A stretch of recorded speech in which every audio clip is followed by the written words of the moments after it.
Let the adventure begin, and don't mind if we do, because we are at Niagara Parks. We are at the Power Station at Niagara Parks. And you may be thinking of summer vacation a few weeks away. Why not plan a summer vacation in your own backyard? And that's what we're doing today at Niagara Parks. And we're with Missy Sauer. She's Director of Retail and Attractions at Niagara Parks. And Missy, this is an incredible space. It's been open a couple years, but tell us a little bit about where we are right now. So we're at the Niagara Parks Power Station. Great place to bring your family, come see the daytime experience, or come back and see our nighttime show.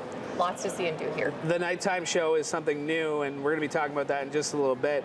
This is a pretty cool space because where we are right now, obviously, we're going to learn a lot about. But there's a bit of a tunnel that we're going to learn about in just a little bit too. That's right. That's pretty cool. Okay, so tell us what we're looking at here. As soon as you walk in, obviously, you're welcomed by just an incredible sight here. So you're in the main generator hall right now. So running down the side of the hall here, you're going to see these big blue installations. These are called alternators. So this is where all the magic would happen when the power station was running. So of course, none of these are functional. Okay, today. They're not functional today, but are these the original alternators that were there? The beauty of this power station is that it was left in such pristine condition that when we opened it as an attraction, it was turnkey. So there was a lot of things that needed to be taken care of, but things like this were exactly the way they were. So new this year, we have an audio tour. So right here on this alternator, you can actually start your audio tour just by putting your device and listening in. So that's going to give us the whole experience right now. That's right. You can do a guided tour, though. We also have guided tours. And this is included. So as soon as you walk in, this comes with your ticket. Okay. So there's 55 stops. Yeah. Great things to learn about. So this continues down the tunnel as well. Past stories of people that actually worked in the power station as well. So you'll actually hear the voices of the people that worked in this power station. Wow.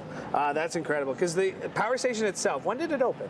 So they started building it in 1901. 1901. Took about 5 years to complete. Okay. And then this was generating power for? Over 100 years. Over 100 years. Over 100 years. This is a functional power station for over 100 years. For Niagara, like where was that power? Was it staying local? It was pretty local. Pretty local? A lot went to Hamilton. Yeah. So the steel mills were using a lot of the power that was being generated here because this was generating 25 hertz power. Okay, what are we looking at here? These feeders, what are these? So these are, it's like a breaker in your house. Yeah. Wow, those are very cool. And again, we're looking at the original, This is all original. So there was a lot of things that we did not want to touch. You know, we would love to have the square footage of some of these areas, but we wanted to leave everything completely intact. Yeah. So at night, these actually come alive as well. There's smoke that's coming out of these. So, you know, we try to enhance the experience, but never was there smoke actually coming out of those when this power station was functional. Speaking of at night, we mentioned it when we first started. There's a new experience at night. There's the tunnel underneath. We're going to take the elevator down. We're going to take the tunnel because that's a really cool experience that everybody's going to try. Absolutely. Okay, we're going to do that. We're continuing all morning long, with Niagara Parks on Morning Live, because if you're going to take a vacation, why not just take it in your own backyard? And that's what we're doing here on CHCH Morning Live.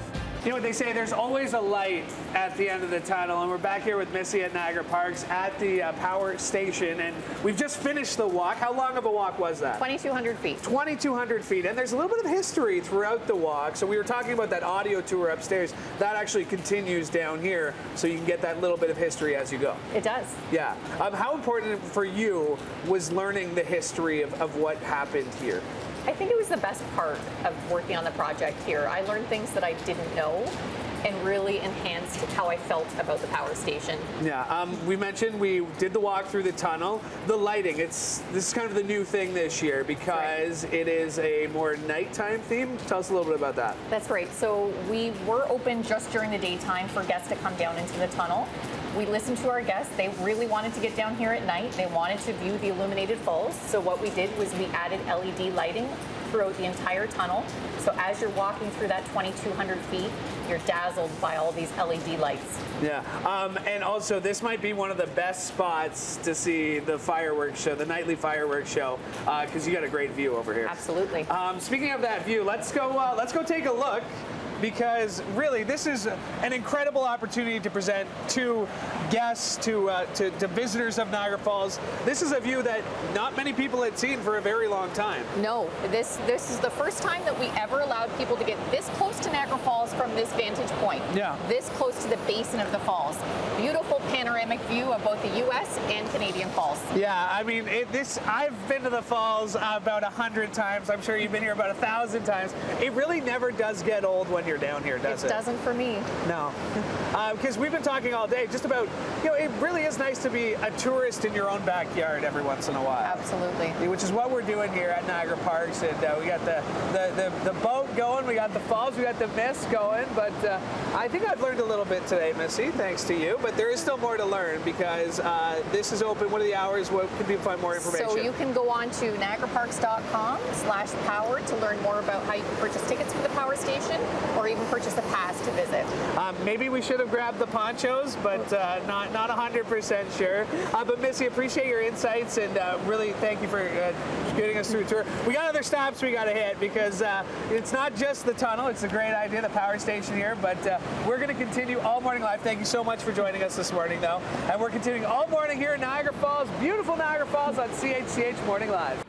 It's a toasty one out here as we continue our tour at what's new at Niagara Parks, and we are at the Floral Showhouse, and we're here with Charles Hunter, who is the Director of Education and Horticulture at Niagara Parks, and this is a brand new, nobody has really kind of looked, That's right. shouldn't have. Where are we right now? We're in the artist garden on the side of the Floral Showhouse as part of our attraction, and just 500 meters from the brink of the falls. Yeah, it's pretty cool. What are we looking at here? Because this is pretty incredible. Well, welcome to the dragon. It's kind of hard to tell at this point because he's missing his head, but what we're looking at is an art piece. It's called Whimsical Creatures. And instead of waiting 50 years for a topiary piece to come together, we can imagine this within weeks. And so it's much faster, gives us a lot of chance to have something fun and new.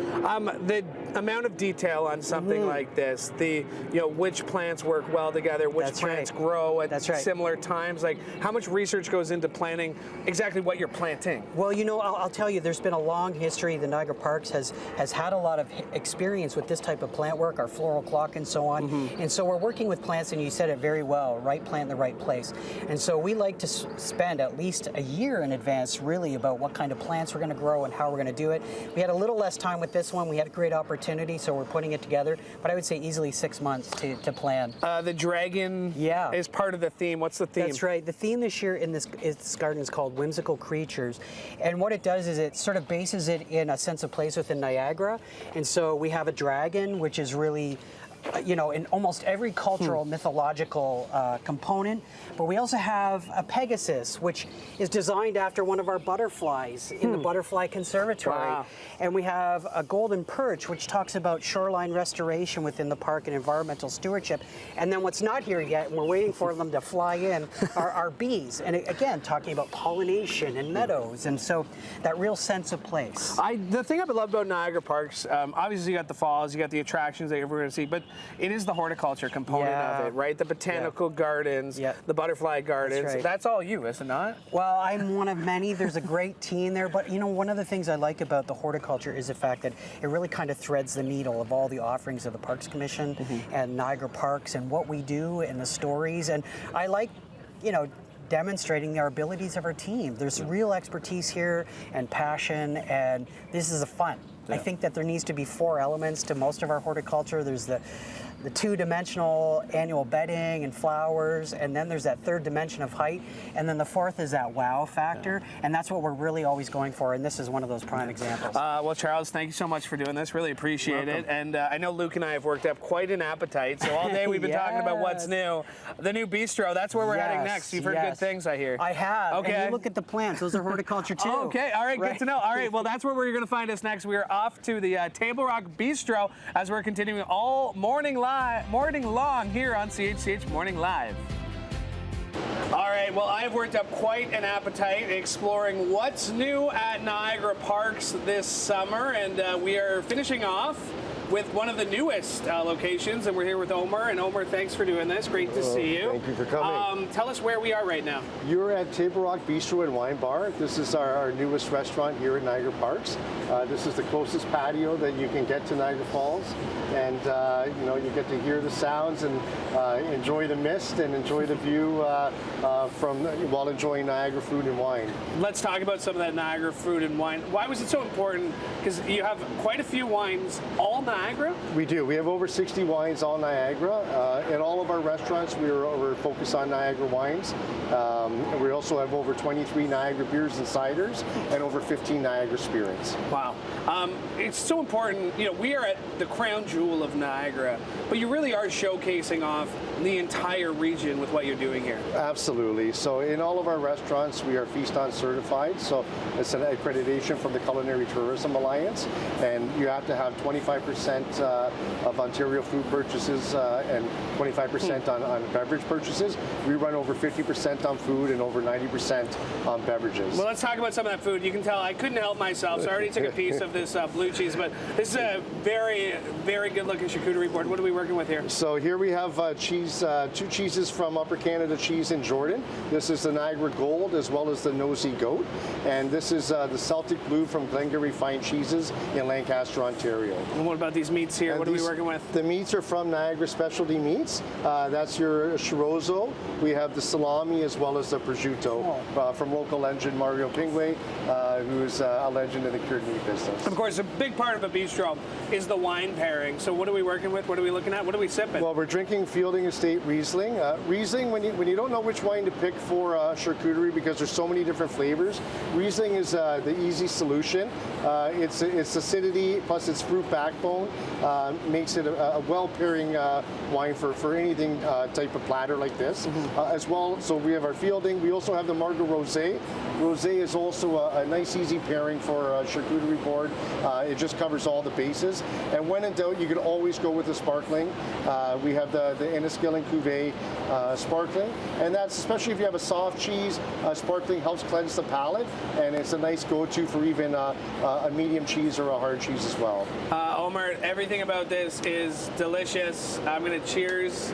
Thank you so much for the experience. And listen, you don't need to go far for a great vacation experience. You can have a great vacation in your own backyard, because that's what we've been doing all morning here on Morning Live, and NiagaraParks.com/deals to get the best deals to get here. But you know what? We've been having a great time. I'm going to finish this charcuterie board by myself, if you don't mind, Absolutely. Omer, if that's okay. It's yours. But everybody back at the studio, everybody on TV watching, just know that I'm going to enjoy this. And one more time, cheers to Niagara Parks. Thank you for coming. And back to you guys in studio.